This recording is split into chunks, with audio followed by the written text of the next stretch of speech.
at some point we are going to have to do a whole show about how good this show sounds.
Everybody, welcome to Downballot. We do this show most Tuesdays, 7:30 p.m. Pacific, right here on Twitch. That's twitch.tv/Echoplex Media. Simulcasting to other places. Hi, other places, if there's anybody there. Obviously, the Icecast, the Legacy service. And shout out to everybody who's been with us the whole time since before we were even doing video. Big shout out to all those people. It was an interesting time. Anyway, you can support this project by going to echoplexmedia.com. Click the support us tab and you can find, I don't know, various ways. I prefer you just give me money directly, but you could make your own decisions once you get to there. And I'm producer Dave. You can find me on Grindr. And this is the Councilman, as always. You can find me on Twitter at @THE_Councilman. You can also now find me just waxing nostalgic for those days back in the 2016 era when we first joined the Echoplex Media team. And we were all gathered around a table in your living room. Anyone could just walk in the front door at any given time. You could run to the fridge and grab a beer in 2 seconds. And yeah, things have changed a bit, but some things have still stayed the same. So cheers to you, producer Dave, and all you've built here. I can only hope to ride on your coattails to great success as the 9th best local news podcast in California, according to some dude. The main thing that's changed is I don't go to work during the day anymore, and I do this for a living now. So thanks to everybody who's been supportive of us, even back then, but especially now, because I don't know, I don't pay my rent if y'all aren't financially supporting the channel. And just thanks to everybody who hangs out on Tuesday, because I know it gets into the weeds and it's all local-based stuff, and the numbers on Tuesday aren't great, but it's the ride or dies, the regulars who hang out here on Tuesday, and so we appreciate that. We appreciate that. Also, just thanks to everybody who participates in Mixie Monday. All the DJs and the fans and everything. From noon to midnight Pacific, we have a raid train every Monday that you can sign up for using the Raid Pal service.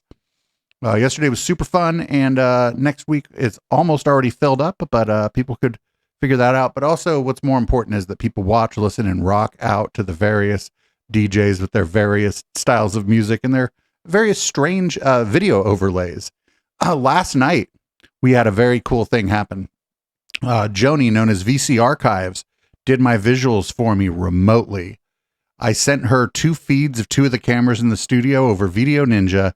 She ran them through a bunch of analog video mixing equipment from the 80s and 90s and overlaid VHS tapes and stuff over that with effects, and then fed it back to me over Video Ninja, and I used that for my overlay. So there were like both of my cameras sort of mixing in and out of each other with those, remember the checkerboard wipe that people used to use? Oh, completely. So it looked like some sort of cross between Talking Heads and a Replacements music video or something, right? Yeah, with belly dancers and cool. scenes from what was that? Lawnmower Man, and it was and like random people's home movies and stuff. It was like a fever dream. People could find a clip of that on our Odyssey channel. It looked really good. We're going to start doing that a little bit more often when I DJ. And we now have it set up to where if I just DJ late at night, she's up late. She's like, pipe me in 3 minutes. Boom. Obviously, she's working on VHS tapes, so she has to find her like where the part is that she wants and stuff. But still, It's pretty fucking cool. And it takes... on one hand, it takes that off of my plate, having to make sure the visuals are interesting. But on the other hand, yesterday it was so interesting that I fucked up a couple times because I was mesmerized by the fucking video feed. Nice. Like not just like fuck ups where like you get like a double beep, but like fuck ups where like there's no sound. Well, I can say with firm conviction, without doubt, that your current setup is not distracting me in the least. Good. Hold on. Let me actually fix something for you. There you go. That's much better. Oh, there you go. All right. That's distracting. What do we got for... Well, now the co-host is distracted. What do we got for leading off? Well, leading off, we're actually going to go down ballot to lead off to cover a story we've been covering since election night, because it's been going on since election night, and even have some late breaking news to announce right here on Down Ballot. So listener, viewer, stay tuned. Well, listener, you're probably going to get it as late breaking news. But anyway, viewer, stay tuned. So we've been covering the race to replace Congresswoman Anna Eshoo in Congressional District 16, which covers a good chunk of San Jose, West Valley, North County, and then parts of San Mateo County, including Half Moon Bay and Pacifica. So it stretches from Pacifica, if you guys know Bay Area geography at all, it stretches from Pacifica to the east side of San Jose, like a large banana going down the peninsula and wrapping around. So it's a very interesting district, very broad district. Anyway, Sam Liccardo was far and away the top vote getter, but the number 2 and 3 candidates, one of whom would ostensibly go to a runoff with Liccardo in November, have been sort of duking it out as votes have come in and shift and changing position, and being separated by as few as one vote at times, multiple times. But last week, the Secretary of State certified the election, and we had a surprise and something unprecedented, and I'm going to let KTVU tell you all about it. Today, both San Mateo and Santa Clara County certified their election results. That makes the tie for second place in the District 16 congressional race now official. And it appears that Assemblymember Evan Lowe and Santa Clara County Supervisor Joe Simidian will both advance to the November general election. They will join frontrunner, former San Jose Mayor Sam Liccardo. KTVU's Ann Rubin live now in Santa Clara County with more on what happens next. Ann. Yeah, there are some big decisions to be made about whether either side wants to ask for a recount or if all the focus now shifts to November.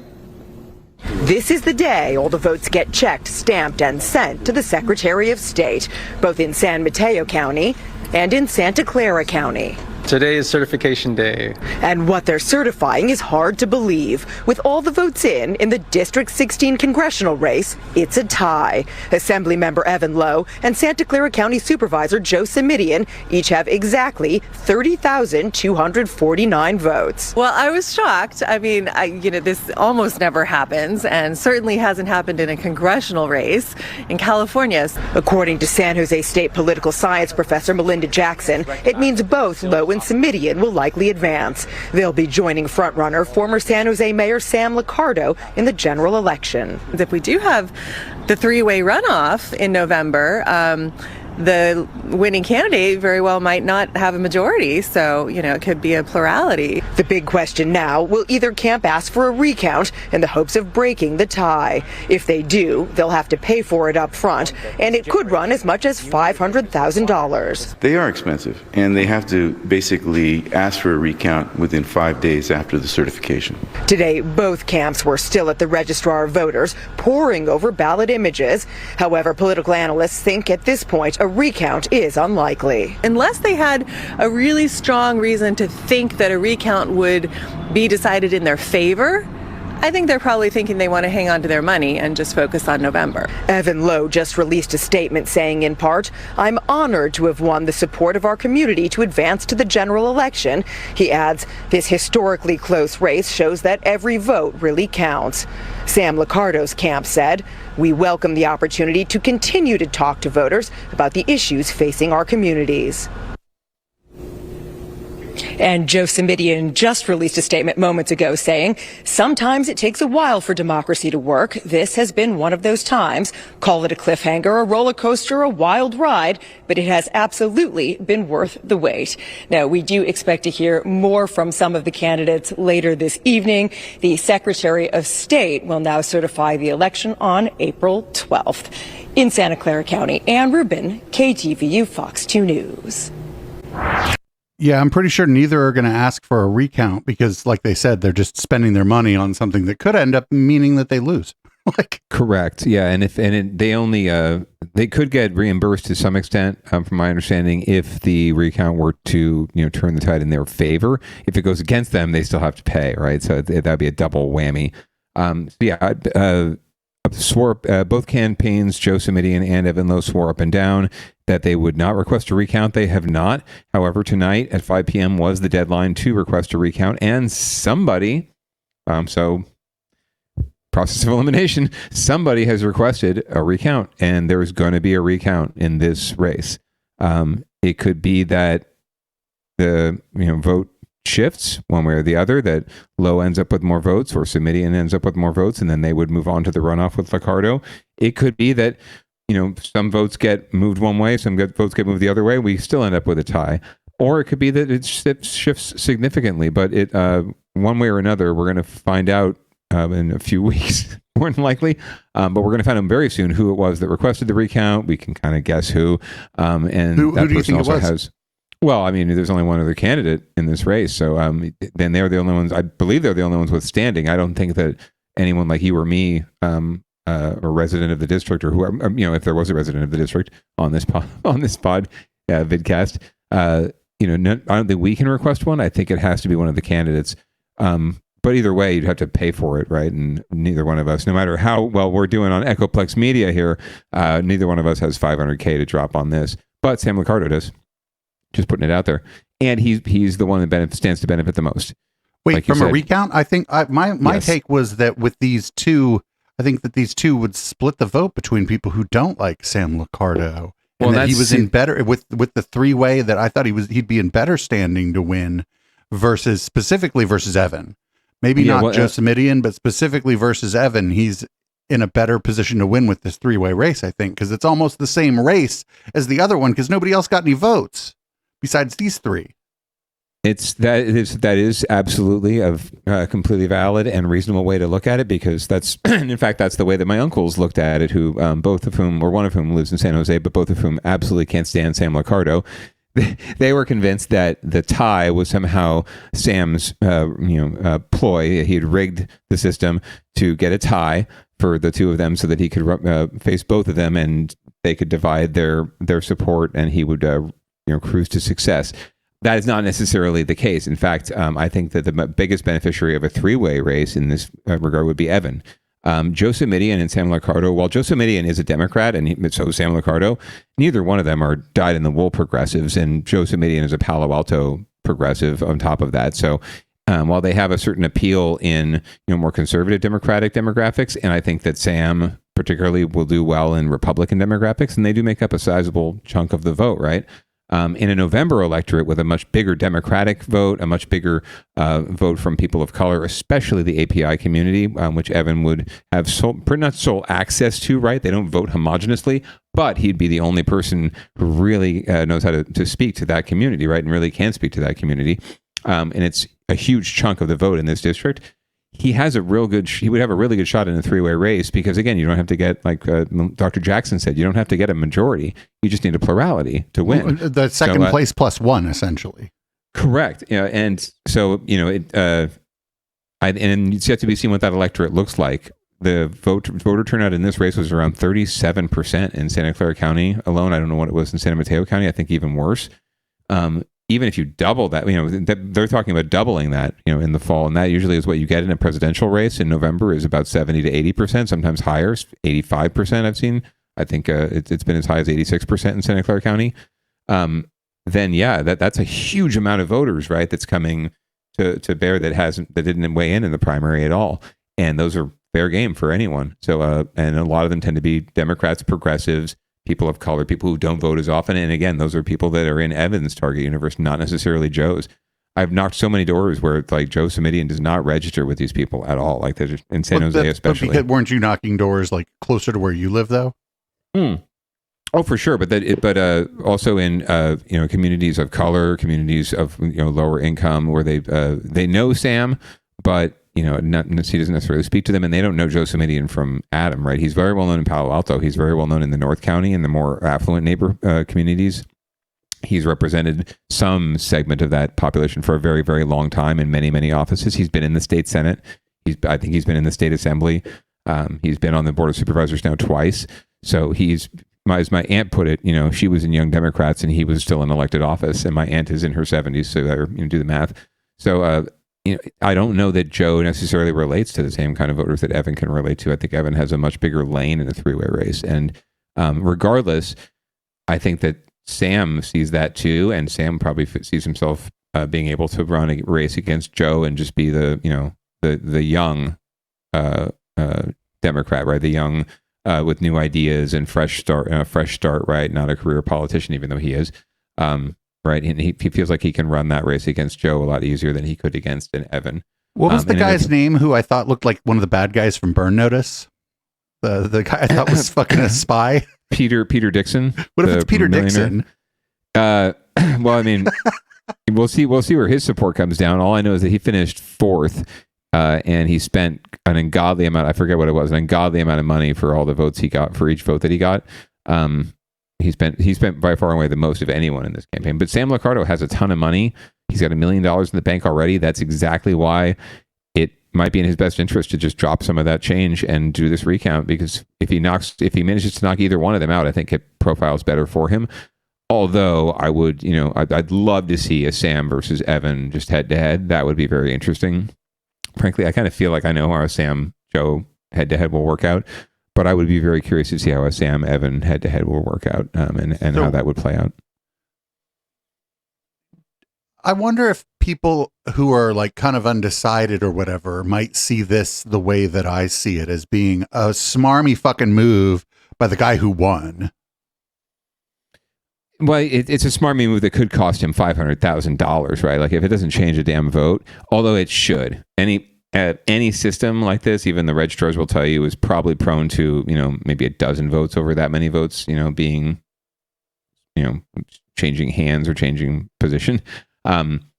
If you have the money, it behooves you to go for it. But that's really the only thing that would hold him back, right? If he didn't have to pay for it, I think it'd be in his best interest to do it anyway. So, and the fact that he has the money on hand, and it could deal a blow to whoever his opponent is, so just to have that head to head that's worth the expense, right? Even if he does have to pay for it. Yeah, in the end. And I don't know the personalities or whether or not the two second place people like have any kind of like personal relationship or goodwill or ill will toward one another. But I could see a way in which the two people that finished second, once it's announced that Sam called for this, start messaging about what an asshole he is. Well, I mean, I think that's going to, that'll definitely come up, especially if he's the one pushing this. But voters have very short memories, and drawing those lines, unfortunately, drawing those connection points is very difficult in any sort of efficient way that's not negative and nasty. That's another piece about this too. It's much harder to go negative in a three-way race than it is in a two-way race. Right. In a three-way race, you could attack one of the candidates, candidate B, but they can still have candidate C to choose from, right? Whereas in this race, it's either you choose your candidate or you stay home, right? And that's usually what negative campaigns tend to be more about, anyways. People staying home. So we'll see what happens. And first, if the recount is the request is accepted, I've heard through the grapevine that it is going to happen. And then we'll keep you posted on who comes out on top, if anybody, or if we're back in the same boat we were yesterday. So the other thing I'm thinking could happen here, and again, it relies on like some assumptions. Let's say that Evan comes out ahead in the recount, and this Joe Simidian guy is like, well, this was a fucking asshole move on your part. And instead of maybe staying out, now he endorses and campaigns with Evan because of the shitty thing that was just done by the guy who won. Yeah, sorry. Yeah, I completely missed responding to that for you too. No, yeah, I think you're right. Already, Joe and Evan, I think, share more affinity anyway, and maybe sort of a anyone but Sam kind of attitude. So you're right. I think that no matter what happens out of this, I think the third place candidate, if there is one, is going to want to bring hell to pay on Sam for knocking them out. Right. And it's just like, you said that this Joe Simidian's demographic is a demographic maybe that Evan would have a harder time catching. But if this other guy gets knocked out by this recall and he's pissed, now he starts campaigning for Evan in his community with the people who know and trust him. And that would be huge for Evan. Right, because Evan's not going to do great. Like Sam Liccardo is probably going to pull more of those votes. But if this guy's he got 16% of the vote in this. He's not nobody. And the people that voted for him are probably people who tend to trust him. And so I don't think this is going to work out in Sam Liccardo's favor, because I don't think Evan Lowe's going to if Evan Lowe ends up on the receiving end of like this, he's probably going to be going around fucking telling people like, hey, this asshole fucking did this. You should probably vote for his opponent. Like maybe that's not his way as far as wording, but there's ways in which he can be messaging that out there and be showing up at this other guy's campaign events and be supportive. So I think all that this is going to do, if it ends up changing the outcome, all this is going to do is like put these two other candidates are going to end up being more supportive of whoever comes out on top than maybe otherwise would have happened, because Sam used his money and influence to meddle in some shit that was just basically decided. And I could be wrong. Yeah. Everybody loves to pick the winner, so who knows? I think you're absolutely right. I think that is how it would end up playing out. And in this, I think in this, currently three-way race, I still think Sam has a decent shot. I mean to imply that Evan had it locked down. Evan has a wide lane. Doesn't mean he wins, right? You still got to drive the lane. You got to drive those voters home. But Sam would still have the advantage in that race. So yeah, it is surprising that he's willing to do this. But if again he's kind of gambling in a way. I think that if he's up against a Joe, it's a little bit.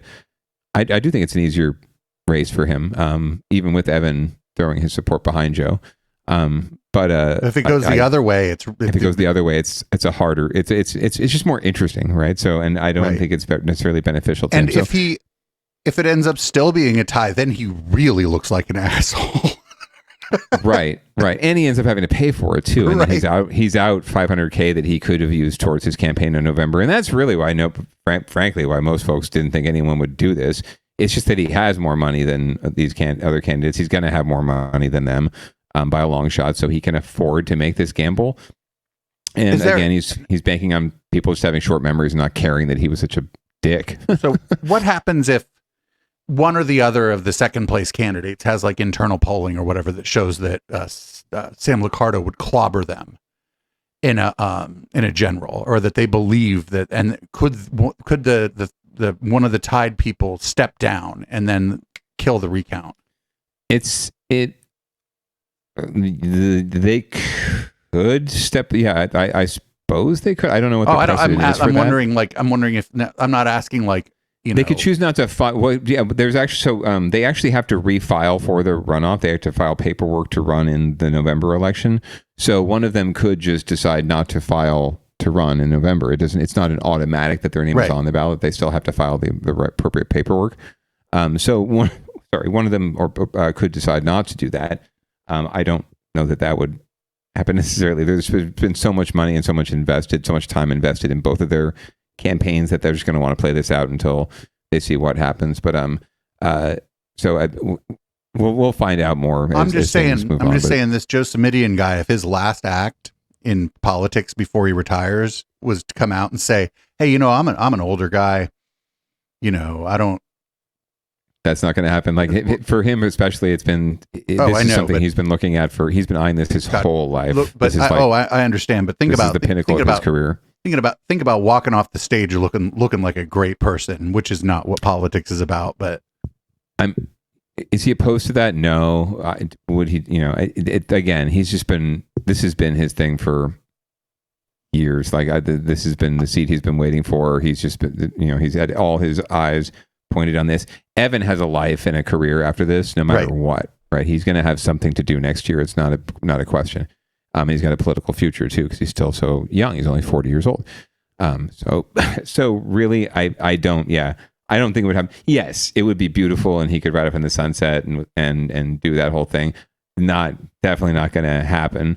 Well, and it would look like it was all for nothing then if Evan then lost too. Like right, and whatever happens here, what the messaging is going to be is that Sam Liccardo was an asshole and meddled in the second place race because he had the money and power to do so. If that isn't the messaging from whoever, be it one or two people running against him, they don't know what the fuck they're doing. Well, he also meddled during the redistricting process when this district originally, it was a little more gerrymandered in the original drawing, but he actually meddled himself and advocated for changes in the lines that really, at the end of the day, made this particular district much more favorable to him and his demographics. So he's been meddling with this shit for a long time. But again, voters don't have much of a memory, and it can be really hard to draw those lines for them, right? Draw those connections. Even if they've seen it in the news a lot and they've heard about it, and then 6 months later, it's like, well, what happened? How did we get here? Then it's up to you and the other campaigns to make that case, and it's very hard to do. And leaning too hard into that too leaves somebody open to Sam saying they don't want to talk about the issues or some shit like that. Right. Why are we whining about March when we should be talking about November and what's going on, what's happening in the future in this district in America? And it's like the people that in 2020 or in 2020 were still relitigating the Democratic primary from 2016. I was like, would you shut up? The funny thing is, in the greater scheme of things, it's not going to be like this. This is going to be a solid Democratic vote in Washington, right? When they post the big numbers, this vote's going to be in the Democratic column almost every time, no matter where the party is at on any issue. This vote's going to be with the party. So, there's personalities, there's different types of pork that they can bring home. They have different friends, right? And different constituencies that they will pay attention to more and less. But at the end of the day, when it comes to votes and making sure that the whatever MAGA nasty Republican agenda needs to be obstructed can be obstructed or thwarted, then this vote will be there for them. Whether it's Liccardo, Lowe or Summidian. But hey, wouldn't it be more fun to have somebody fresh and new and engaging? All right, well, let's move on to winners and losers, where there are no winners unless you were rooting for somebody, and then they probably lose. Yes. We got the first one here. You might have heard about this a little bit in the news, but Oakland Airport is kind of sick and tired of losing out to SFO and to SJC, by the way, in the whole branding war over what's the best airport in the Bay Area. So they're trying to change their name, and San Francisco will be like, no. So KTVU again with the story. Airports is heating up with San Francisco issuing a legal threat on trademark infringement grounds, and the Oakland Airport pushing back right out of the gate. From our perspective, the proposal appears intentionally designed to divert travelers who may be unfamiliar with Bay Area geography. San Francisco City Attorney David Chu says changing the name of Oakland International Airport to San Francisco Bay Oakland International Airport would lead to confusion. And if Oakland goes down that path, he's ready to sue. Litigation is always a last resort. It's one that we hope to avoid. But if Oakland chooses to move forward with a decision on Thursday, we will be forced to consider all of our legal options. Oakland Airport officials say a recent poll shows local residents are comfortable with the name change and support the airport's efforts to increase the number of flights and travel destinations. In a statement, the Port of Oakland, which oversees the airport, said the proposed name modification will clarify, not confuse. The new name identifies where Oakland Airport is actually located, which is on the San Francisco Bay. If the proposed name modification is approved by the board, the port will take all appropriate measures to defend its right to use this accurate geographic identifier. It's just going to create a lot of costs for both cities. I just don't think it's worth the resources. Amir Adibi is an Oakland intellectual property attorney who thinks the two airports shouldn't go to court. He says the Oakland Airport will not prevail. The first two words that you see, that you read, that you hear, right? If you miss that bay, you're going to go to the wrong airport. Passengers at Oakland Airport had different reactions. I think it might potentially be confusing for some people, and it might fit the bill for others. I think because you have the Bay Area in there, so I think it still can be in there. Don't change it. Don't change it at all. Leave it as Oakland International. That's something we've always been used to. SFO is great, but leave it as Oakland. Keep it Oakland, man. I'm Oakland roots, so I love Oakland. He's like, I'm from the town, baby. Not against San Francisco, but you already took our Warriors team. At least keep our airport, brother. Can we call it the town airport? So Oakland Airport's stance is all fight and no flight. We'll find out Thursday if they continue to go forward with this name change, triggering some air-to-air combat over trademark infringement. Live at Oakland Airport, Henry Lee, KTVU, Fox 2 News. Yeah, a big decision coming up indeed later this week. One we'll be sure to follow. Henry. So just a point of, I guess, just a clarification. The San Francisco airport is also not in the city of San Francisco. Correct. It's in South City, right? But no, yeah, this is getting really spicy really quick. When city attorneys get involved, things get really spicy. But Oakland hasn't been shy about this already. Their airport, I mean, as you saw in their branding, their tagline already says like the fastest way to the Bay, right? Or fastest way to San Francisco Bay. So I'd like to time the BART ride actually from the Oakland airport to downtown San Francisco versus the San Francisco airport to downtown San Francisco. I'd bet those are within 2 to 5 minutes of each other, like on transit time to get to like Powell Street BART, right? Yeah, I wouldn't imagine that there's much difference at all, frankly, especially and traffic-wise, human traffic-wise, right? I'm sure that's probably a little lighter at Oakland since they have less passenger traffic. So there's a lot more flights, a lot more activity at SFO, and a lot more people waiting for those trains. So and trying to get to them. Okay, so this would, again, if the San Francisco airport was in the city or county of San Francisco, this would make sense. But they're lying too now, actually. Yeah, that's everybody be lying about where their airport is. Well, technically, I think I want to say that the airport itself is located in South City. The airport grounds are actually city like land, or they technically are part under the city limits of San Francisco City and County, I think. No, I just looked it up. I understand that the San Francisco, it's like the Port Authority owns and operates the airport or there whatever, but it ain't in San Francisco.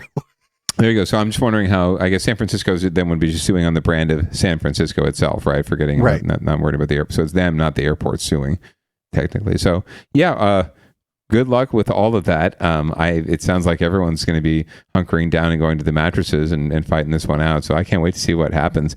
I do know that they should litigate it on Judge Judy. This sounds like some fucking like Wapner shit, right?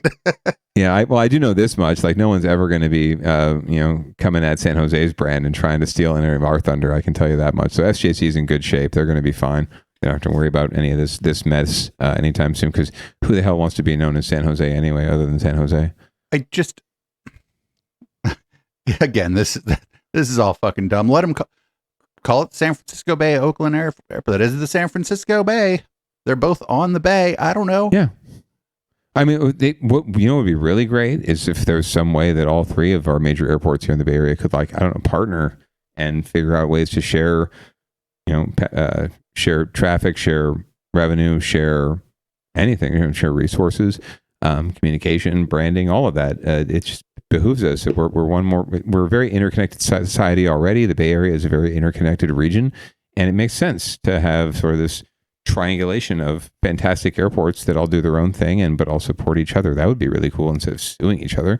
But hey, I'm not in charge, so maybe I will be one day. Also, it just smacks of San Francisco snobbery about Oakland that is nothing new. Are you kidding? So San Francisco snobbery about everything. We're going to get into that in Downballot Watch about the changing. Like when I lived in the city, I knew people that just wouldn't. I was like, "Oh, I'm going to a rave." They're like, "Where's it at?" I'm like, "Oakland," and they're like, "Why are you going to Oakland?" Dude, why would you do that, right? And don't get me started it's about a rave. And they just these people, because I lived kind of like Castro adjacent. There were people that not only didn't leave the city, they barely left the fucking Castro. Oh yeah, God. And so therefore, like, the South Bay, frankly, becomes like the land that time forgot. Like, where do you live? San Jose? Where's San Jose? Isn't that really far? Yeah, it's like LA, isn't it?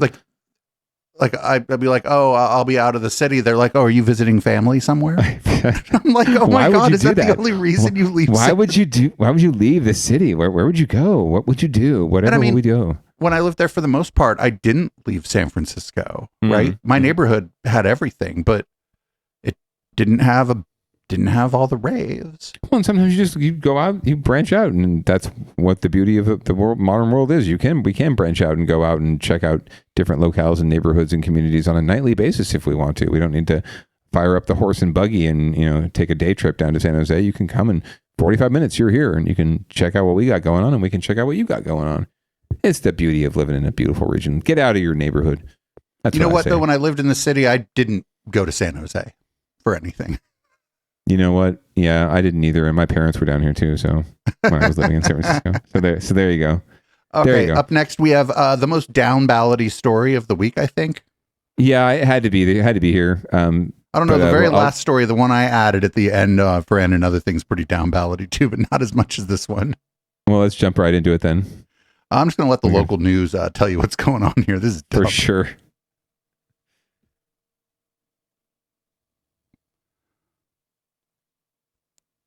Oh, anybody ever wonder whether or not the show is live?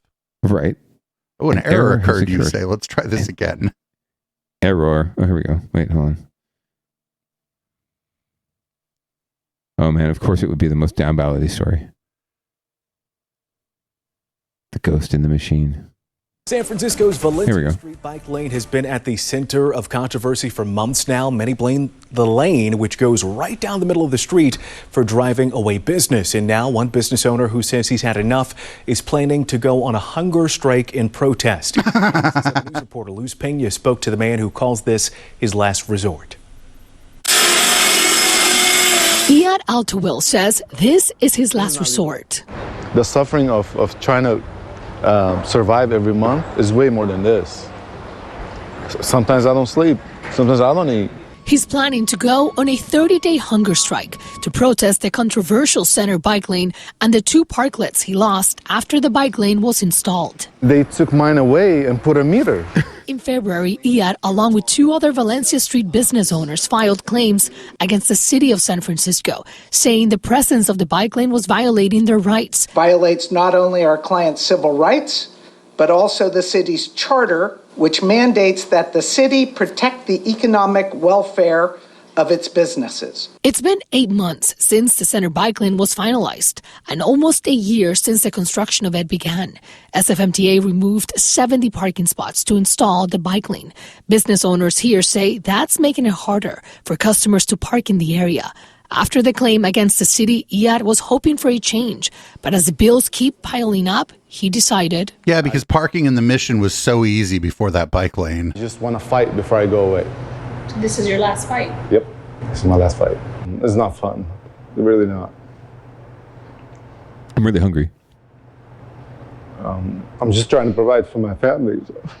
Earlier this year, the Valencia Corridor Merchants Association, which represents 200 businesses on Valencia, took a stance against the bike lane. In a letter they sent to SFMTA, they detailed their concerns and suggested a different bike lane design, even asking for its immediate removal. Today, SFMTA responded in part. Our outreach and collaboration will continue throughout the spring as we work on solutions that best protect both businesses and bicyclists on the corridor. Regarding Iyad's parklets, we contacted the city's Shared Spaces program, and they confirmed that Iyad received approval to begin the permitting process for a parklet outside of his restaurant Yasmin. But his second store, Rossi, does not fall under this approval. SFMTA said they did offer a permit for a parklet he would need to remove every day. But Iyad says that's not what he used to have outside of Rossi. So instead, he's protesting in that space. What if SFMTA comes and they want to remove it? I just have to remove me with it. In San Francisco, Luz Peña, ABC 7 News. So this guy's got 2 businesses. Yes, apparently.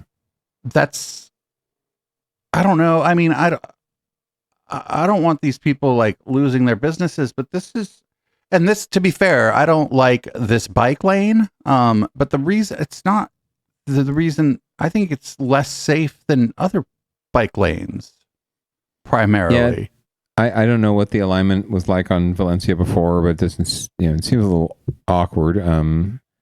But from a tenant's perspective and a business perspective, I don't know how much this shifts things other than his inability, I guess, to have a parklet now without, it sounds like he can get a permit and still have a parklet there. It doesn't, but it sounds like he's just building an unpermitted parklet. But from my experience with these road realignments, almost no cases does it result in, less traffic or less people around an area, right? Or shopping in an area. And, I think at some point you just have to think about, if your business is suffering, if you're struggling, like it might be a you problem.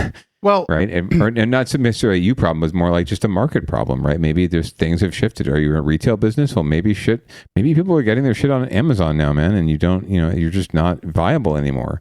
I just remember like if something, like if, let's say we wanted to go to an event that was before like COVID and all this, and we wanted to go to an event that was in the Mission, we would park somewhere other than the Mission and just hop a bus into the Mission because we were going to be there later than BART or whatever. And we didn't want to leave the car in Oakland because we didn't want to pay for a taxi or whatever it might be. So we'd like park, in the Western Addition, maybe over in the avenues somewhere where there's more parking. And then we'd just take a bus into the Mission and the buses ran all night. But we never, like, parking in the Mission, it wasn't just a place where you could fucking park your car. That's south of Market. Yeah. And it's not, I don't see how that's the thing that's driving your retail or your business traffic anyway, especially if you're like a more of a service oriented or food oriented kind of place, right? Or a salon. Like that's something that's neighborhood serving. That's something that people are just going to walk up and use, right? From the neighborhood. People that live in the neighborhood are going to come to your salon. People that live in the neighborhood are going to come to your burrito shop, right? People that live in the neighborhood are going to come to your clothing shop too. And, unless you're creating some sort of destination opportunity for people and you're really, marketing to that clientele and driving people to your store, you can't blame the bike lane for, crushing your business when it's really not the thing that's at fault here. It's, like you said, parking is always a problem. And anyone who got a spot out front of your place is probably going to stay there for quite a while or as long as they can. So it's not like people are coming in and out, right? Boom, boom, boom, shopping at your place. And it's not as though, but I also see it from their perspective in that losing some of those parking spots for parklets is not the biggest thing either, right? Because parking already sucks. And if you can have more space for people to do their business and it's more successful, then sure, great. So yeah, I'm with you. I question sort of the alignment of the bike lanes. It seems a little like precarious already. Dangerous because you got to cross no matter if you're turning left or right, you're going right across fucking traffic. Right. So I don't know what the intersections look like. So it seems a little funky to begin with. I'm guessing Valencia was pretty funky to design to begin with as far as realignment. So maybe they did the best they could. But hopefully there's opportunity to rethink and rejigger. But I don't know if it's going to be in time to save this poor guy's business. He has to provide for his family. But what you were talking about was like the mission isn't really like it's a destination neighborhood insofar as like clubbers go there for like events, but it's not necessarily the mission. It's the whole South of Market area where all the entertainment is. But clubbers and ravers are pretty fucking resourceful, and they're gonna get there and they're gonna get fucking home. I don't care if you put parklets or a bike lane or outlaw cars, they're gonna get there. The destinations in San Francisco, so far as I know it, are Golden Gate Park, which is a nightmare to park in, the Castro, which is an absolute fucking nightmare to park in, and then Fisherman's Wharf, where they have parking garages that they charge you too much for. Those are like the destination spots in Castro or in San Francisco. I may be leaving stuff out, but that's pretty much it. I mean, the sports venues are probably the only other place now. Right. Now They have their own really garages and shit, right? Well, yeah, yes and no. And they're, in fact, the Giants are actually reducing and have reduced a lot of their parking infrastructure in favor of developing around the ballpark, and they count on a lot of people taking the train, taking Caltrain. They have a lot of fans from outside San Francisco, and it's much easier to catch the Caltrain and come in there and walk a block to the ballpark. They also count on Muni, people taking the Muni rail, and down to Chase Center too, where the Warriors play. I've been to both venues recently and haven't had to drive anywhere near them or park anywhere near them, and have had a great experience and in and out, no problem. Very inexpensive. So people are resourceful. Fans, ravers, whoever it is, we will find a way to get where we want to go and where we need to go. And if you're not marketing to us, if you're not out there trying to get our business, then again, it's a you problem. Right. People don't like. There's shopping and shit in the Mission, but that's not a shopping destination. Like you were saying, that guy's businesses are going to rely on a lot of locals, or if he's open late, maybe foot traffic that maybe coming early to go clubbing or whatever, they might pop in and grab dinner there or whatever, but those people are already there. So right. I don't know what, be interesting to, instead of a fluff piece, to have somebody actually ask this guy some fucking questions about what's going on here. Like, for sure. Yeah. Well, I'm sure we'll get more as his hunger strike continues. I hope he's okay. So we're going to move on up north to Concord, and there's rent control battle happening in Concord. Let's see what KPIX5 has to say about it. We begin tonight in Concord, where landlords are pushing back after the city passed a rent control ordinance earlier this year. The landlords are proposing a ballot referendum saying that let the voters decide. John Ramus reports from a rally held by housing activists looking to bring attention to the issue. After 7 years of often angry debate, the city of Concord passed a new rent control and eviction ordinance, much to the delight of tenants' rights advocates. But now the new law is on hold as landlords scramble to try to put the matter before the voters.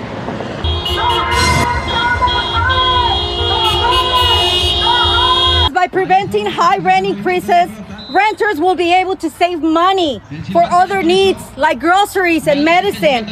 The rally at this Concord park sounded like a campaign for rent control, but that's a battle that has already been won.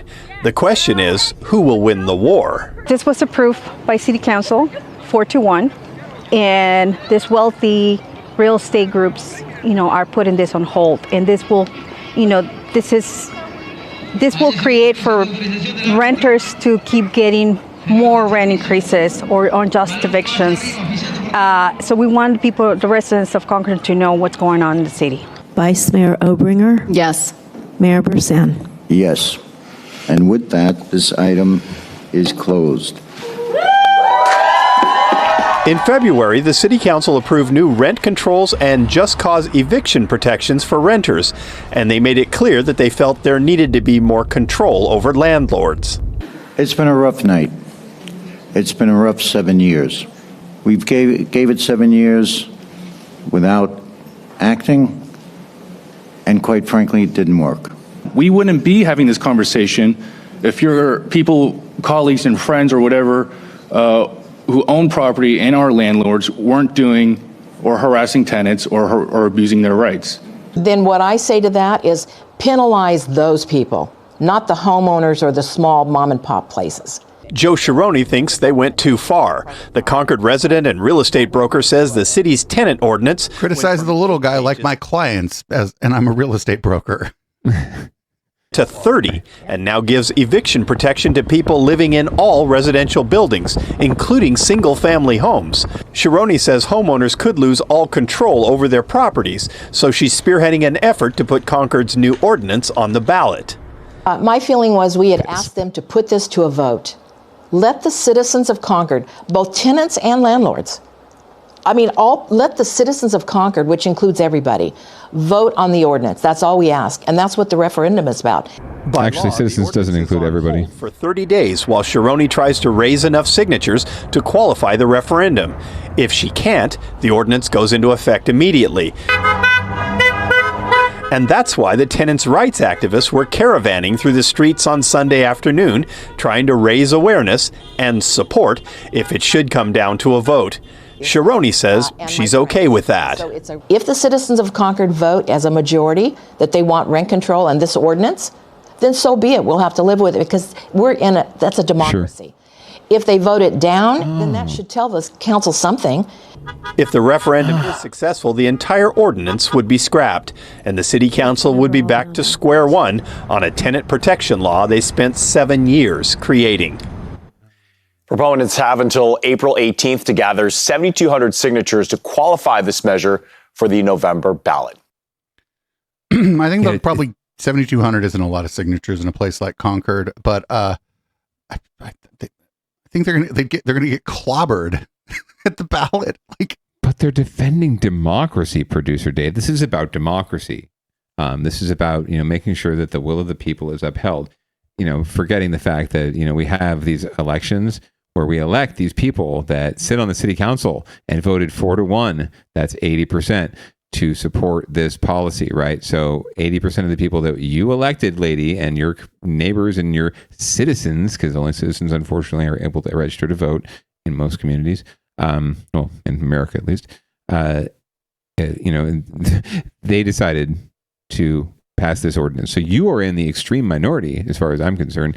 And I don't know what you're talking about with democracy. That's democracy. You elect people to represent you, to make decisions on your behalf, and they make one you don't like. So suddenly you've got to refer it, do a referendum, or worse, recall them because they did something you didn't like. Well, fucking God forbid. I'm so sorry. We had a president for 4 years who did shit that tons of people didn't like, including us, and we couldn't do shit about it until the next election. And guess what we did? We got him out. So it was painful, but we did it. And then you can do the same thing, but you refuse to do that. You just want to do it this way and do it the special way that helps you get what you want in the end, because you think that if less people know about something, the better. The less people voting in an election, the better. The more obtuse you make things, the better, because it just benefits your position, old white lady. So if this was just around the way in Walnut Creek, I would be like, this is probably going to get voted down because of Concord is like the working class neighbor essentially of Walnut Creek, which is the hoity-toity, nice place. So yeah, and I don't know enough. I could be wrong. They could message this in such a way where they are going to claim that this is going to reduce the availability of rentals because, I don't know, now you're not going to rent your property out because of rent control. If it's on the ballot, it will be a proxy war, and guaranteed. This is not just about nice old lady landlord mom and pop who own a couple houses, right, and rent one of them out. No, this is not about them at all, and they know damn well that a lot of them are exempted from this policy, right? And then some of them, frankly, and if they're doing things the right way, right? At the end of the day, this isn't penalizing anybody. Rent control doesn't penalize anybody. Just cause eviction doesn't penalize anybody, landlords or housing providers, as they like to call themselves, or the tenants or anyone else. What it does is put into effect standards so that if someone does do a bad, right, if landlords do evict someone without cause, then yeah, they are responsible and they have to pay the price. But if you're doing things the right way, like this lady says she is and all the others that she supports are, then what's the problem, right? That you should want rules that protect you from being lumped in with all the bad apples, right? You want to weed them out, right? Don't you?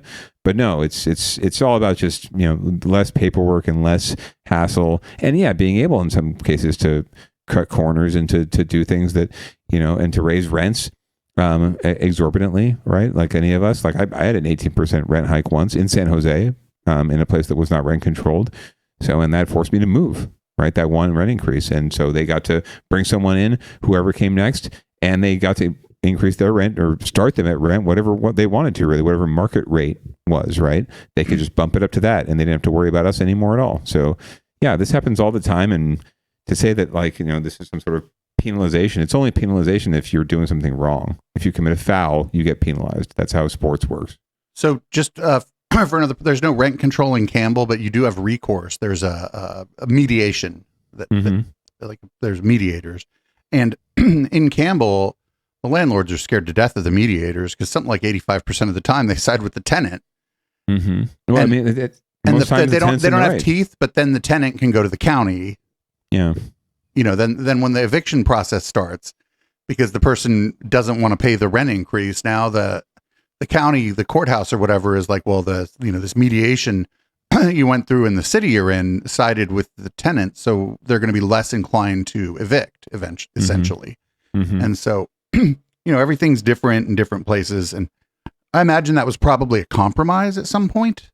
And I only know this because the old property management that I was with, the lady, as she had to tell me that she was no longer the property manager because my building got bought, started talking to me about that. She's like, hey, if this guy tries to raise your rent a whole lot, there's this mediation process.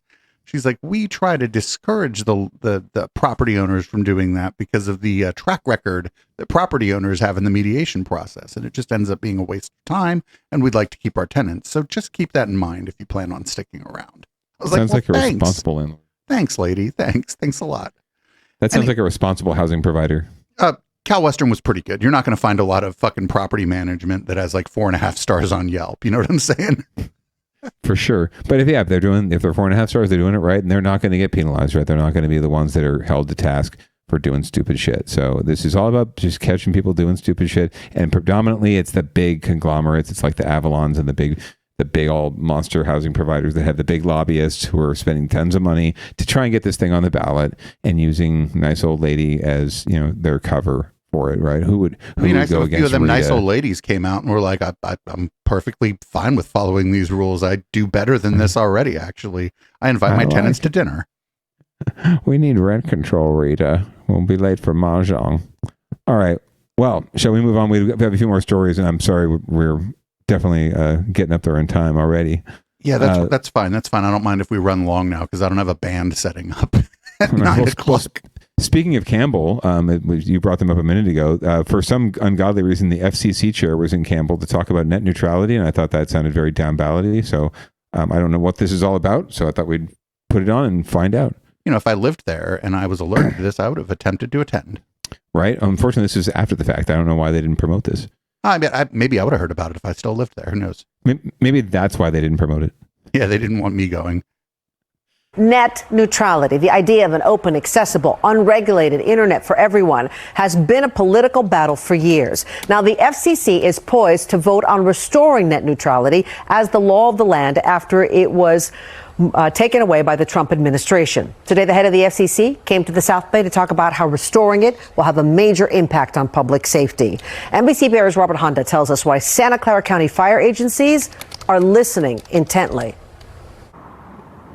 Net neutrality has always been a topic that's centered primarily on consumers and small businesses. But the FCC chairwoman came to the Santa Clara County Central Fire District to talk about net neutrality and public safety, because the firefighters here know what it's like to lose internet access in the midst of a major wildfire.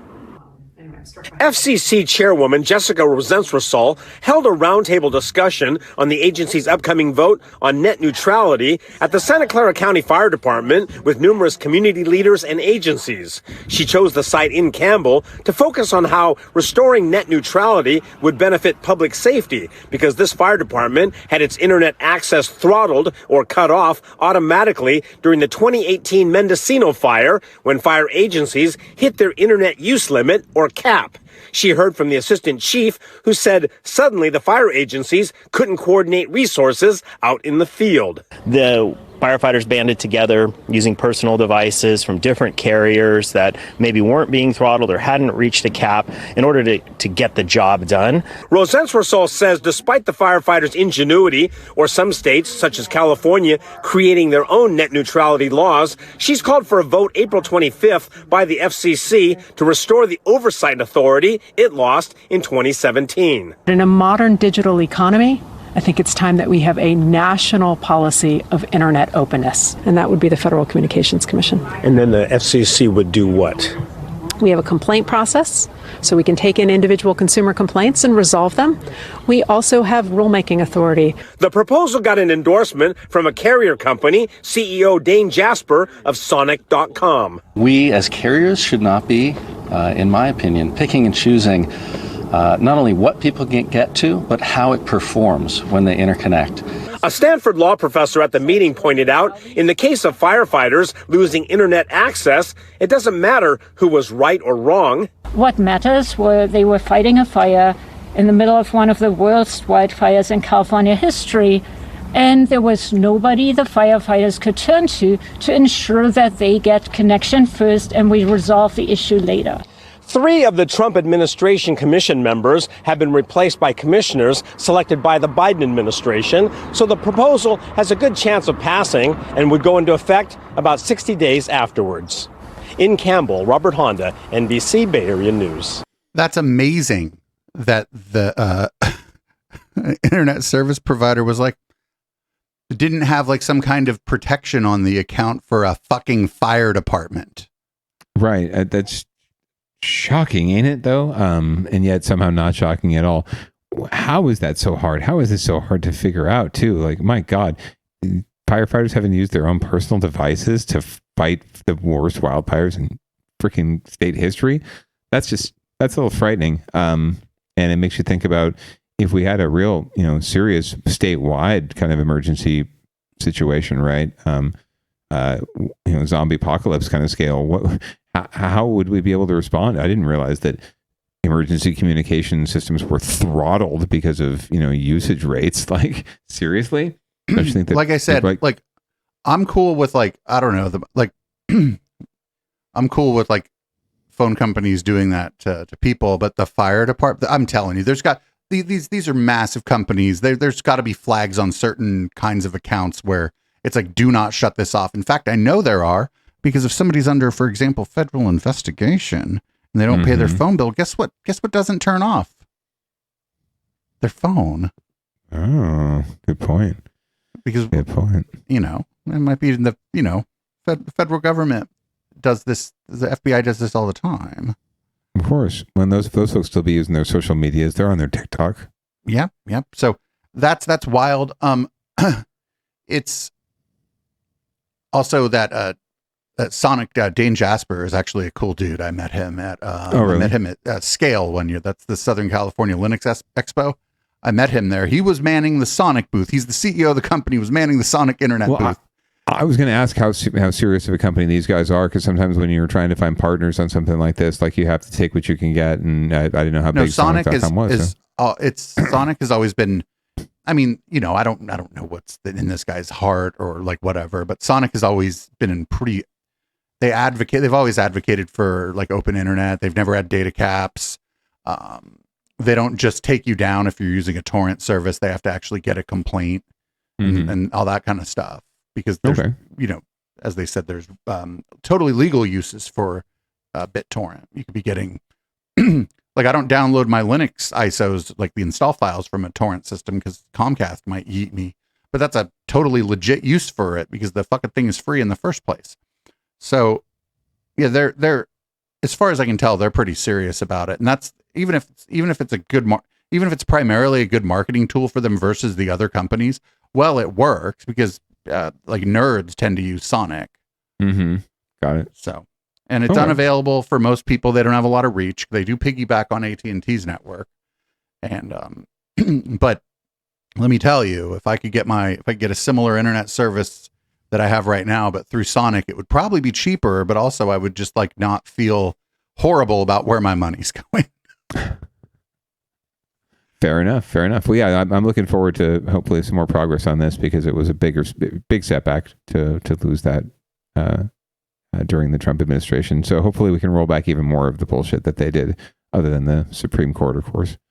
So up next, we got, you're calling this Buffy Wicks versus Ticketmaster. I have no idea what this is. Let's let the local news give us the information here. Go Buffy. Do it. Uh-oh. Have some YouTube issues today. Live. There it goes. Dressing up for a big concert or wearing your favorite team's gear.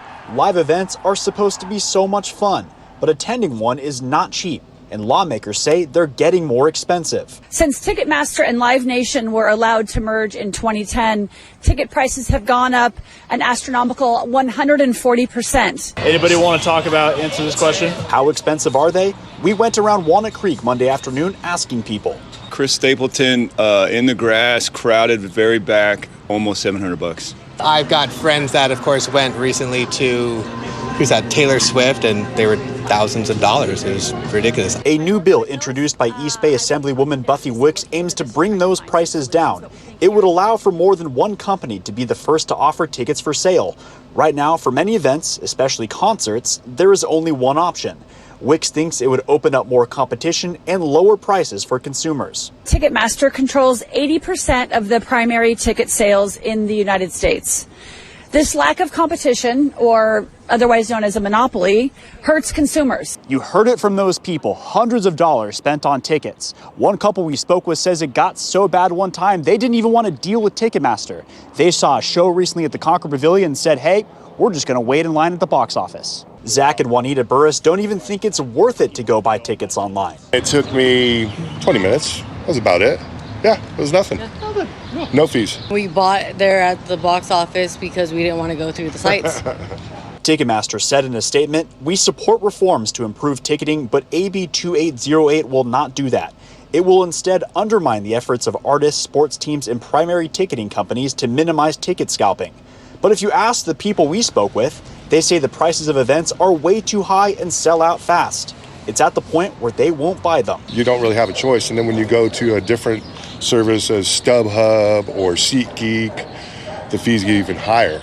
In the East Bay, Ryan Curry, ABC 7 News. Yeah, they always use this ticket scalping as like a, they're like, oh, but look over here. And it's like, well, even if the scalpers are doing a bad thing, that doesn't absolve you of what you're doing, right? Yeah, 100%. And so trying to protect profit margins and protect their monopoly like any other monopoly business would do. So we'll see. I props to Buffy. She's a great legislator. I've known her for a long time, since she was a staffer on the Obama campaign back in 2008 with me. So good on her for pushing this. We'll see how far it goes, though. You take on the big guns, and they usually come back for you. So, but she's pretty tough. So again, I'm not counting her out at all in this fight. And it would be great to get some, ticket price relief. I don't think that's happening anytime soon. I think it is what it is. And you're just going to have to shell out more and more if you want to see your favorite bands as they get bigger and bigger. But hey, all the more reason to go check out your local bands. Go down to the Caravan, and I don't even know if there are covers most nights at the Caravan, but pay $5, pay $10. I don't even think the Caravan has a viable way to charge cover, because you just walk in the back door.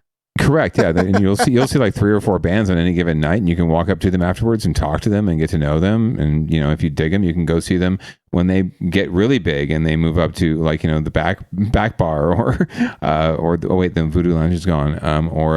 Let's see, Johnny V's is gone. Let's see. The Ritz. I'm sure I'll think of some music venues. The Ritz. Right. The Ritz. Art Boutique. If you're lucky enough to get a gig at the Ritz.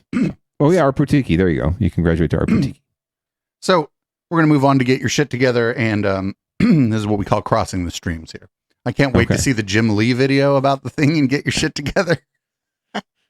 Let's find out. Everybody, and get your shit together. We have a, we'll call it a chemtrails adjacent story. That roar is not coming from a snow machine. It's also not a roar. It's like a Said the plume you It's like an electric car. tiny aerosol particles. It's the first technology in the country to test ways to brighten clouds in an effort to cool the globe. This system is composed of three main components. In these tanks, Jessica Medrado and a group of scientists from the University of Washington's Marine Cloud Brightening Program are mixing salt and water and using a compression system to test if this machine can distribute the right size particles. They say Alameda provides the perfect cloud conditions over the bay. If you make the particles that are too small, they are not going to create the effect that you want in this marine cloud. If you make them too big, they will actually create or induce rainy clouds. The goal? To mimic the effects of pollution in a cleaner way, using salt water to brighten clouds, which they hope will then reflect more sunlight back into space to help cool the Earth.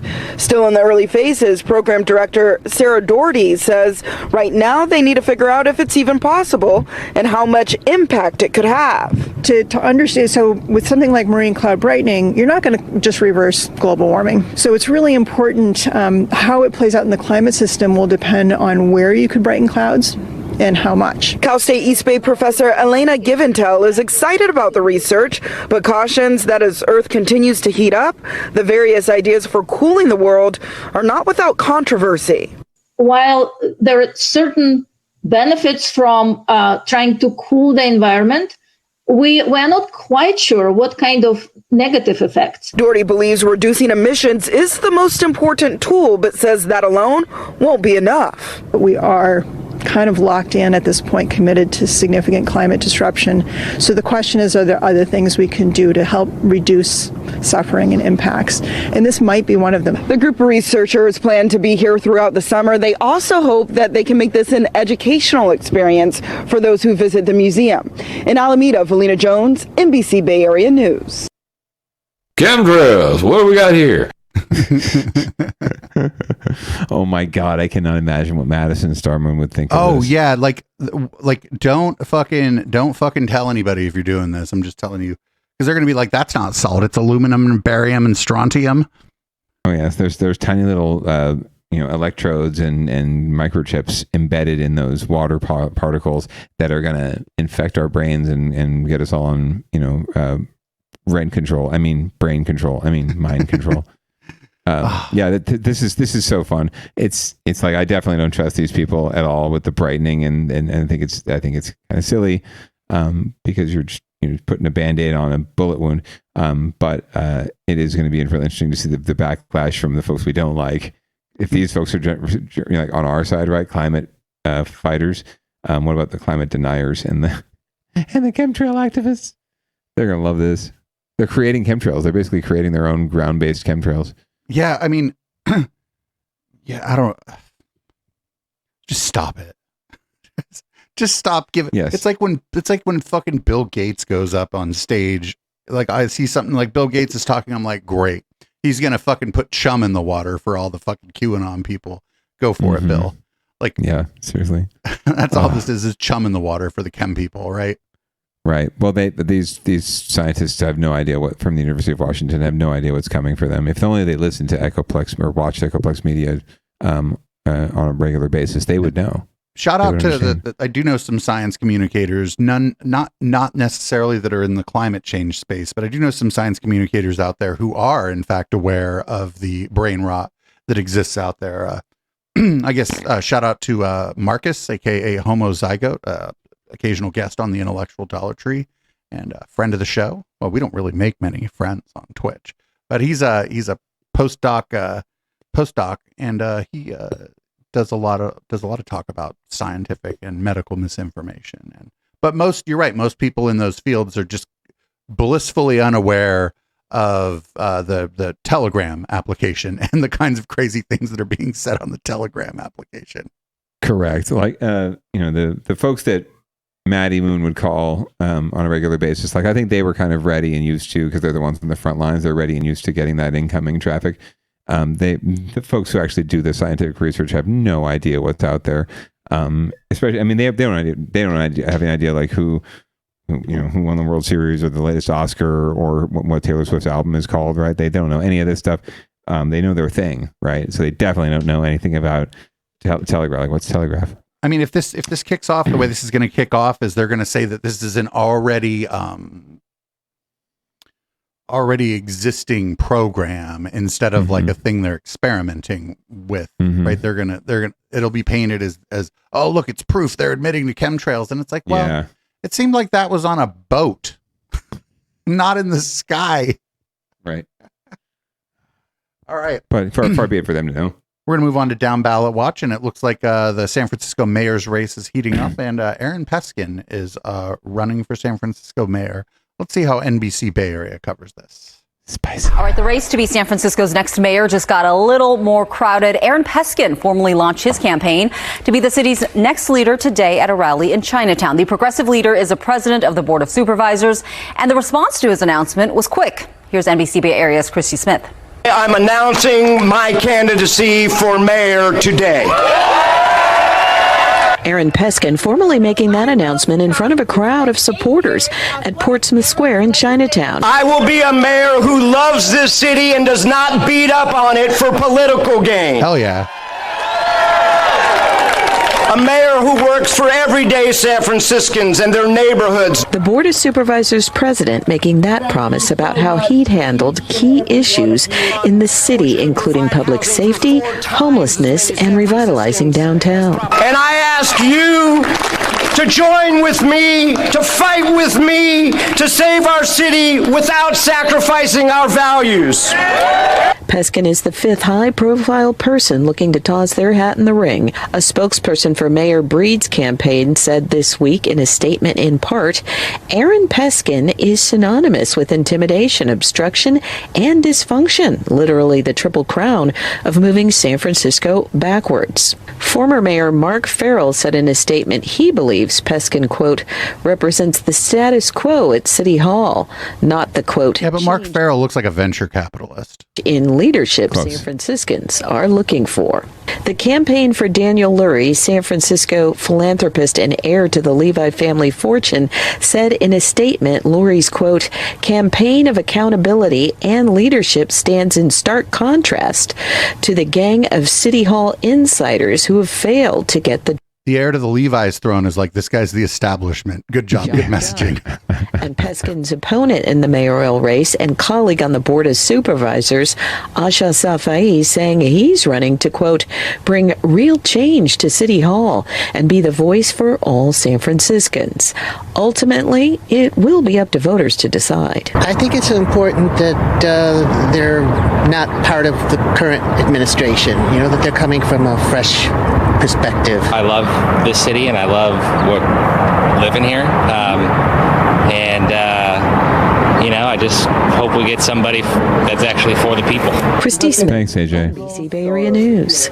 Oh, this is going to be a shit show. This is going to be a fucking shit show. It is. And Peskin is like ostensibly the progressive liberal candidate because the other ones are all bootlickers, frankly. But even he has his warts, as we've seen on Down Ballot before ourselves. He's opposed, denser developments in certain neighborhoods because of neighborhood character, trying to force development in certain areas of San Francisco.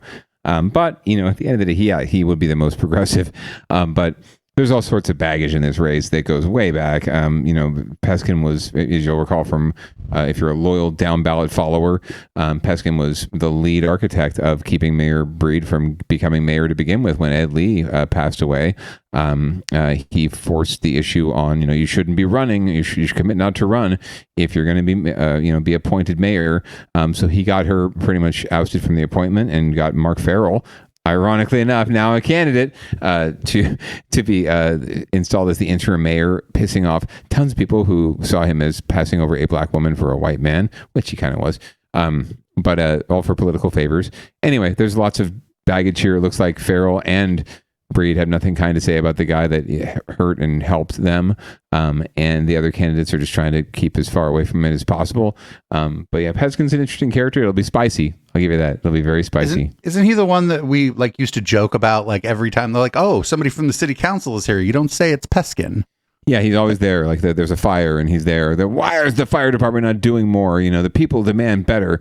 There's a never met a emergency. TV camera he didn't like. Oh fuck no! Yeah, absolutely not. Absolutely not. This was like a very well orchestrated event. This is very well put together. He's all about the publicity, and also a big player in the Democratic Party in San Francisco. But it's just very telling that this is the guy that's going to be the progressive standard bearer in San Francisco. It's just supposed to be, at least according to Donald Trump and all his folks, this liberal TikTok bastion, right? Or libs of TikTok bastion of crazies and drug addicts and, all sorts of bad shit. And yet, the people who are lining up to run for mayor against London Breed are all trying to outflank each other on the right.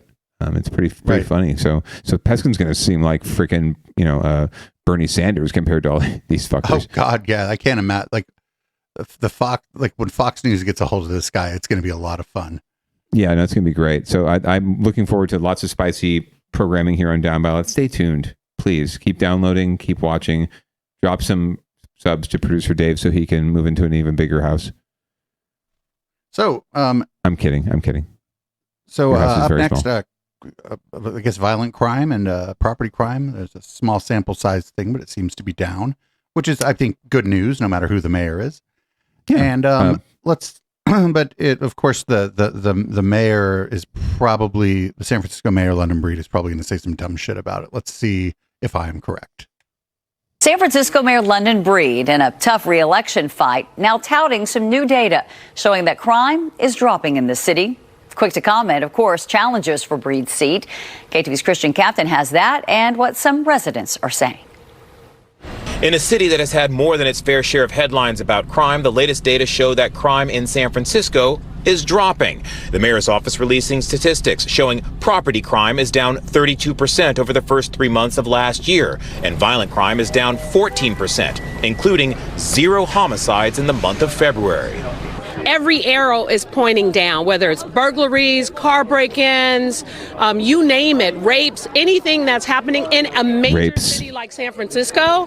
It's been incredible. The mayor's office credits the city's collaboration with state and federal law enforcement partners and a district attorney's office that holds criminals accountable once they're arrested.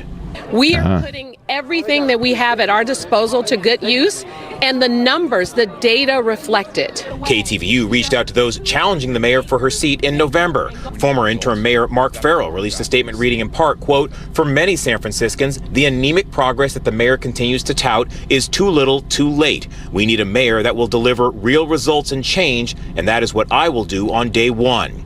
Daniel Lurie also released a statement reading, quote, "San Francisco needs a mayor that cares about your safety every day, not just in an election year." Those who live and work in San Francisco are also weighing in about whether they're seeing those signs that the streets are safer. My sense is that that's true, that data is borne out in my personal experience. I have not felt that extreme threat or concern in a long time. I think it was worse during COVID. I think there were times when it felt really scary to be out on the streets. In terms of safety, I still feel pretty safe, to be honest. I think a lot of people mind their business if you mind their own, but Oh, I like her. I haven't seen so much change, to be honest. The mayor's office says it expects crime to continue to trend downward, especially in light of Proposition E, which passed just last month and would allow police to use new technology to track down criminals. In San Francisco, Christian Captain, KTVU, Fox 2 News.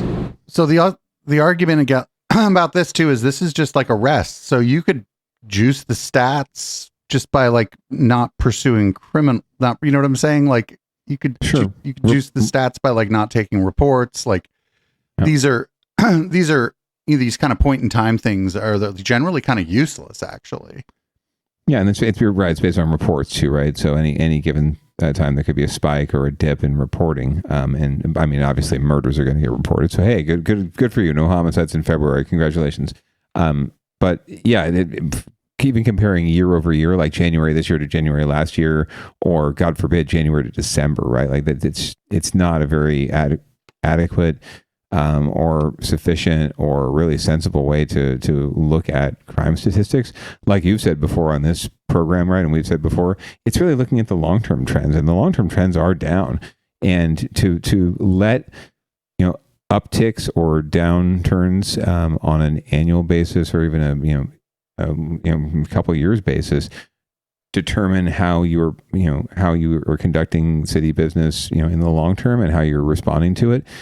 It's not a very sensible way to create policy. You need to think long term, examine long term, and create long term, and then just be able to respond nimbly as emergencies and crises develop, right? And things shift. The winds shift. You should be able to be limber enough to change policies, but you should set policies based on long term trends, not based on the winds of change or what happened last year when it was a wholly different situation than this year, right? And the year before that was a wholly different situation because of what we've been dealing with COVID and everything else that the young lady mentioned, right? Not much has changed. It's just the conditions have changed. And I have this hypothesis that there may be a way in which the drop from like the late 80s through the mid 90s, where cities had a lot more crime, we may just be bouncing off of some floor, because people are people and shit happens. And so there may just be some floor that you're not going to get below, or that it's just incredibly difficult to get below. And the violent and property crime may just be bouncing off of this floor that it's a social. The floor would be like a socially constructed floor, mind you, but there may just be some floor here that it's just bouncing off of. It's quote unquote what you get in cities, right? Like we've talked about before. It's just what you get when you put people together. Until people are perfect, this whole thing's going to be imperfect. So the more people you put in a denser space, the more imperfection you're going to see. Yeah, you have opportunities for conflict. Right. And we're getting better at it, though, frankly. It amazes me that we have such densely populated areas, especially in areas like the Bay Area that are so diverse, right? And we don't have race riots every day. It's amazing. So kudos to us. We're moving in the right direction. And those charts and graphs, if you zoom in, there are dips, right? There are little jagged edges, but on the whole, when you zoom out, it's like this, right? Or sorry. Right. It's anyway. There's a lot of talking points about particularly crime in cities that just fall apart when you zoom out on a fucking chart a little bit. Right. Right. Anyone can skew data however they want based on the sample size and the time, right? The timeline. So always remember, when you're looking at charts and graphs, folks, explore the Y and the X axis and figure out what are the metrics that they're using on those axes, and try and determine what kind of chart you're looking at. Are you looking at something that's trying to manipulate you to think a certain way or to back up a certain argument? Or are you looking at factual, empirical data that really gives you a full glimpse of what's going on? Right. It's like we have a one pretty popular podcast on here. And if week to week I'm like obsessing over, was there more this week than last week? Like, that's crazy making, right? Right. And it doesn't like give any like real indication of what's going on. That's why I pay for a service that'll give me a graph that'll show me a year or 2 years, for example, if need be. Right. All right. Time to move on to another thing. We have two stories. Both of them are fun, I suppose. The first one that you put on, this is the world's longest scarf. Let's see if they made it. And I don't know who would wear this scarf, but whatever. Maybe we can all wear it. My mom. A Richmond woman is waiting to hear if she has broken the Guinness World Record for the world's longest crocheted scarf. Her scarf was measured at Richmond's Craneway Pavilion yesterday to fulfill one of the many rules that Guinness requires to enter its record book. Daisy Patak started crocheting that scarf more than a year ago. She took on this ambitious project despite having a full-time job and 2 kids, telling us she worked on that giant scarf everywhere she went. At the movie theater, at restaurants, I can't tell you how many sports games and sports practices for my kids. I'll be sitting there in my camp chair just working away, but it all paid off. She was like, I'll hold the mic, thank you. 880 feet long, about the size of 3 football fields. It's about 50 feet longer than the current record holder. Hell yeah. Yeah, she did that in a year? Fuck yeah. Boom. Maybe good on her, man. Maybe she should fucking run for office. My God. There's plenty of people who do run for office and serve in office, so I would actually recommend just sit around and crochet and don't get go and get into this shit. Please don't meddle with this shit. You're much better crocheting. Yeah, somebody in chat's like, I hope the community helped donate the yarn, because that's a lot of yarn. Yeah, I hope she was able to find some rainbow yarn and make it a little interesting too, but yeah, it's always a challenge. Yeah, absolutely. So good for her. That's cute. I like cute stories like that on the news. Now we've got a bizarre story, because I got to tell you that if I just saw this, I'd be like, what the fuck? Right. So apparently people saw a house floating across the bay. It didn't fall into the bay, I don't think. We'll find out more. Here's what we rarely use stuff from Cron 4, so that's why I picked them. I'm like, we don't really use Cron 4 very much. Let's do it. Let's give them some love. Not every day you see a houseboat unmoored, just floating along the bay. This is a site that's been attracting a lot of attention. Cron 4's Charles Clifford has been looking into this. He has details from Sausalito. Chuck? Well, good afternoon. Yesterday I was down at the Exploratorium along the Embarcadero in San Francisco doing a story about the eclipse, and we all standing there and this house floated by. And I didn't think too much of it at the time. I thought it was kind of funny, but apparently it caught a lot of people's attention. So we've been looking for this house and I found it. Let's go ahead and take a look at some video here. Now, right now, this 2-story house, it's got shingles and a roof and windows. It's currently anchored out in Richardson Bay, just offshore here in Sausalito. Now, we called the Coast Guard and they said that, yes, this houseboat, which is actually a house on a barge, was being towed very slowly by San Francisco yesterday, and they were keeping an eye on it. They were monitoring it, but they say, not unusual for houseboats to move around San Francisco Bay. It was a little odd that it went this far. Apparently, it came from south of San Francisco somewhere, went all the way across the bay past Alcatraz, and is now anchored out here near Sausalito. They say this is perfectly legal. The owner of this boat can do this. It happens from time to time. We don't know what the ultimate where this ultimately will end up. There are several piers here in Sausalito with very similar looking homes anchored there. It could possibly end up in a dock over there. And again, we haven't yet found the owner of the boat or the house. Leave them alone. Hired a contractor to move the boat across the water. You talk to the contractor. Hopefully they can find a place to put their home here in the near future. That's the very latest here in the North Bay. Charles Clifford, Cron 4 News. Yeah, I can see. Leave the person whose houseboat that is alone. Talk to the person who's moving it and make sure that it's being done safely or whatever, so that the house doesn't end up on the bottom of the bay. But leave the poor, like this person lives on a houseboat. You don't live on a houseboat unless you kind of want to be left alone and want to be able to just pick up and leave. Like there's a certain kind of person that has a houseboat and they don't want to talk to you. That's the ultimate mobile home, right? Like you can really go anywhere, given the right seas and the right conditions. Yeah. Let's not mess with people unless they're endangering themselves or someone else. But it would be pretty funny to be doing a story and suddenly somebody in chat's all, leave me alone, you landlubbers. Yeah, landlubbers. Anyway, well, this is what happens in the bay. We got all sorts of people. We got all sorts of things going on, and something's always floating by. You just got to slow down a little bit and take a look, and usually we catch it here on Downballot. And I don't know, sometimes you got to move your houseboat. Occasionally, just don't make sure you set anchor somewhere where there's no heavy traffic of large shipping freights or anything like that. Yeah. So that's the show. You want to read us out? For sure. Producer Dave, thank you so much as always for running the dials for us this week. Thank you, viewer, for tuning in. Thank you, chat, for all of your wonderful comments, suggestions, and ideas, and sometimes your confusion with what we cover here on the show. And thank you, listener, for making us the 9th best local news podcast in California, according to some dude. Here at Downballot, we always encourage you to wear a mask, to make sure that you think about wearing pants, but it's entirely optional. You should get vaxxed because it's the right thing to do.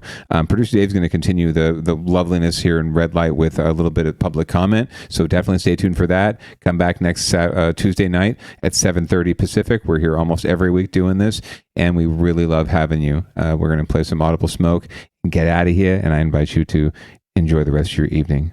Peace out.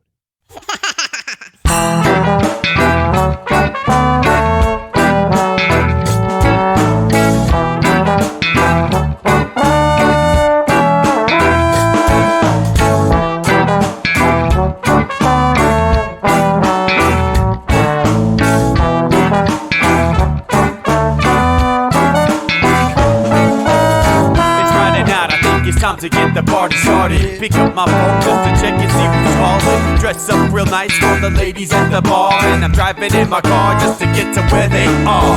Here at the local scene is where I plant my feet. It's where I smoke my cigarette and I hold my drink. I look at all my friends, they're all blazing green. Sit at the front of the stage waiting for MTV. Where are those guys who's standing next to me with a pipe in his hand ready to blaze for me? About 5 minutes later we're all singing Queen. Now get the fuck up on stage, man, rock the scene, yeah. We do what we want, and what we want is to jam. So sit back and enjoy the band. We do what we want, and what we want is to jam. So sit back and enjoy the band. Enjoy that band. I turn and head back to the bar for a refill, man, because you know where we are. We're headed out to the car to smoke another one and another one. Now just when the magic starts kicking in, I hear relapse playing, you know it's time to head in. Alright everybody, now it's time to grab a new drink. Spark it if you got it and then pass it to me, yeah. We do what we want, and what we want is to jam. So sit back and enjoy the band. We do what we want to do, and what we want is to jam. So sit back and enjoy the band. Enjoy that band. Last up on the bill for the show tonight is Down and Dirty at 5, so we're headed outside to spark up another joint. Now who's got my lighter? Stoner E, of course, shouldn't you be inside? I'm all up in this bitch, being who I gotta be. I'm fucked up like the U.S. economy. The truth is that I don't think logically. Stoner E take you on a psychedelic odyssey. Now inside motherfuckers is rockin' me, and outside shit we smoke a lot of broccoli.